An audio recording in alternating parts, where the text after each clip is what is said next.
আসসালামু আলাইকুম, আমি ইসরাত জাহান। এই লেকচার ভিডিওতে আমরা ক্রুস্কাল অ্যালগরিদম সম্পর্কে জানব।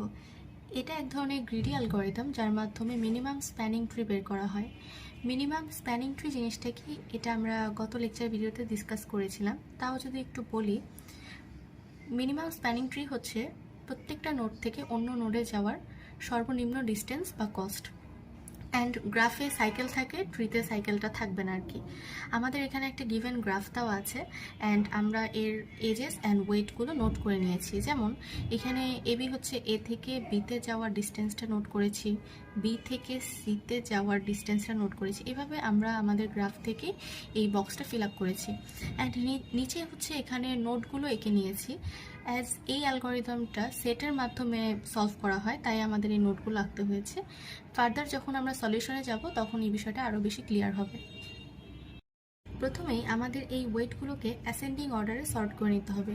এখানে একটা বক্স করেছি, তো এখানে হচ্ছে আমরা অ্যাসেন্ডিং অর্ডারে ওয়েট অনুযায়ী সর্ট করব। যেমন এখানে সবচেয়ে ছোট হচ্ছে 1 আগে যাবে, তারপরে হচ্ছে 2 কিন্তু দুইবার আছে, তো 2, তারপরে 3 আছে, 4 দুইবার আছে, 4, তারপরে 5, 6।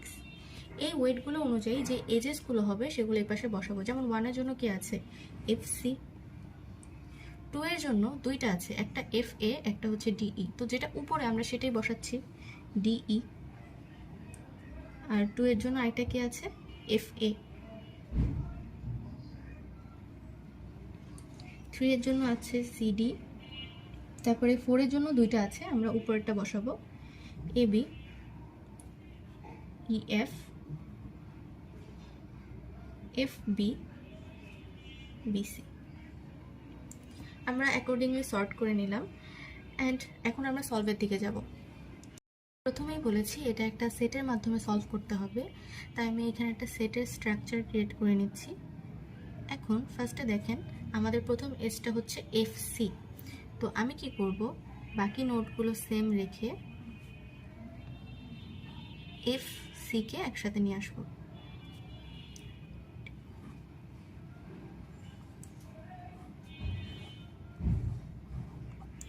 এখানে আমি এই পেয়ারটা লিখব FC। এরপরে আর কি আছে, DE।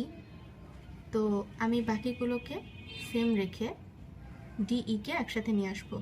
মনে রাখবেন, এমন কোনো পেয়ার নেওয়া যাবে না যেটা একই বাবলের ভিতরে থাকবে। এটা আমরা আরও যখন সলভটা আরও ফার্দার আগাবে তখন আরও ভালোভাবে জিনিসটা ক্লিয়ার হবে। এটা হচ্ছে সেকেন্ড বার, এখানে আমরা DE নিচ্ছি। তারপরের এজটা হচ্ছে FA। এখন দেখেন FA কি একই বাবলের ভিতরে আছে? নেই, এটা কিন্তু আলাদা আলাদা। তাই আমি কি করব, বাকিগুলোকে সেম রেখে এই F আর A কে একসাথে নিয়ে আসবো। F এর সাথে কিন্তু সিও ছিল আগে থেকে, এরকম হবে জিনিসটা, বাকিগুলো সেম থাকবে।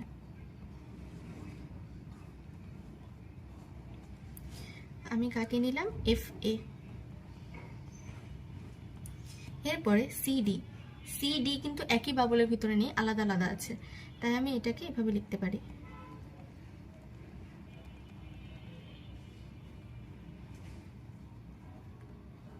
মানে এই বাবলটা একসাথে মিক্স করে দিলাম।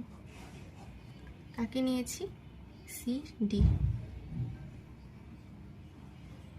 এরপরে আছে AB কিন্তু একই বাবলে নেই, আলাদা আলাদা আছে, তাই এখন আমরা সবগুলোকে একসাথে অ্যাটাচ করে দিব।